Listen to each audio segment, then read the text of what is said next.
General Hospital fans, buckle up because Port Charles is sitting on top of a murder mystery that is getting darker, more twisted, and more dangerously unpredictable with every single episode. And right at the center of it all is a man who has been hiding in plain sight carrying a secret so explosive it just might get him killed before he ever gets the chance to tell it.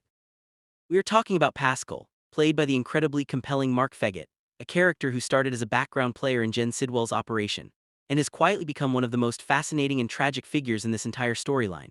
Today we are breaking down exactly where Pascal's story is heading, why the clues have been staring us in the face all along, and why his exit from Port Charles, if it comes, could be the most dramatically consequential moment of this entire arc.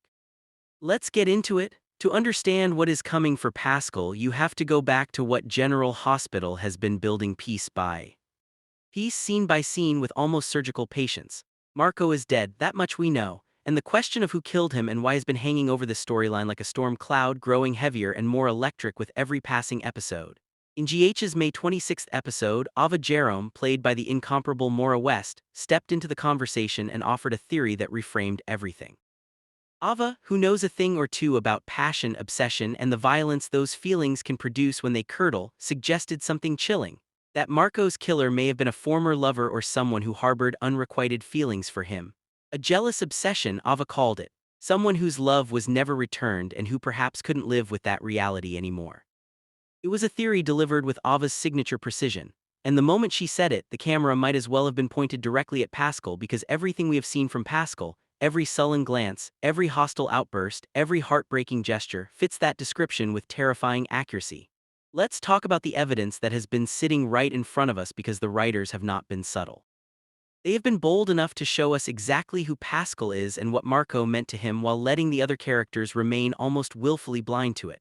Pascal has been walking around Windermere wearing Marco's stolen tie. Marco's tie, think about what that means, not just as a character detail but as a storytelling choice. That is not grief, that is not loyalty, that is devotion. That is a man holding on to the closest thing he has to the person he loved and lost, wearing it against his skin like a secret. And then there's the way Pascal behaves toward Lucas Jones, played by Van Hansis.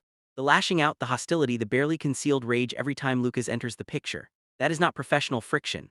That is jealousy. That is the raw, unfiltered emotion of someone who watched the object of his love give his attention to someone else and never recovered from it.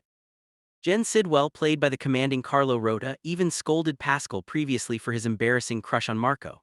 Sidwell saw it, he named it. And yet when it comes to identifying a potential suspect in Marco's death, that information has not yet connected in Sidwell's mind the way it ultimately must. But it will. It absolutely will, because here is the thing about Sidwell: he is not a man who misses things permanently. He may be temporarily fixated on Lucas as his primary suspect in Marco's murder, but the wheels are always turning behind those eyes. And at some point, perhaps soon, he's going to replay that conversation with Ava. He is going to hear those words again: former lover, unrequited feelings, jealous obsession, and he is going to picture Pascal wearing Marco's tie. He's going to remember the way Pascal has been behaving since Marco died, the explosive hostility, the mournful sulking, the barely veiled grief of a man who was never given the right to grieve openly. And when those pieces click into place for Sidwell, the result is not going to be a calm, measured conversation. This is Jen Sidwell we are talking about. When Sidwell decides someone is guilty, he does not convene a panel of judges. He acts swiftly, violently, permanently. And now add a second explosive element into this already volatile equation: Sonny Corinthos. Maurice Bernard's Sonny has been applying pressure on Pascal to retrieve the blackmail photos stashed in Sidwell's safe. That is an enormous ask, an enormously dangerous ask. Because if Pascal breaks under that pressure, if he makes the move on that safe and gets caught in the act, he has now handed Sidwell two reasons to view him as a threat. A suspected murderer who is also trying to steal sensitive material from his employer. In Sidwell's world, that is not a person who gets a second chance. That is a problem that gets eliminated. And we have already seen exactly how Sidwell handles problems he wants eliminated: quickly, coldly, with no room for explanation. We saw it with Professor Henry Hank Dalton, played by Daniel Goddard, when Sidwell pulled that trigger without so much as a moment's hesitation. Pascal could be looking at the exact same fate, caught between Sonny's demands and Sidwell's escalating suspicion, with no safe exit in any direction.